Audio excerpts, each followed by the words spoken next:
One of Wales's biggest employers, Hoovers at Merthyr Tydfil, believes it'll be severely hit by the increased tax, which will put up the price of its washing machines by 17%.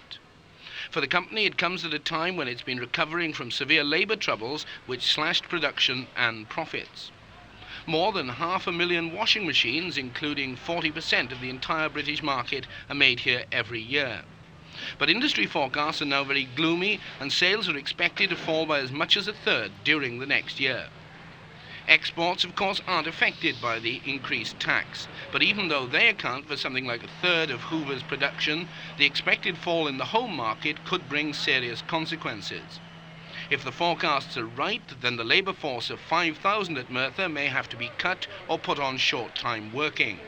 And more important for the future, the problems that now confront the company raise a new question mark over its expansion plans which are designed to create 3,000 new jobs for the town and help solve some of the problems of the South Wales valleys.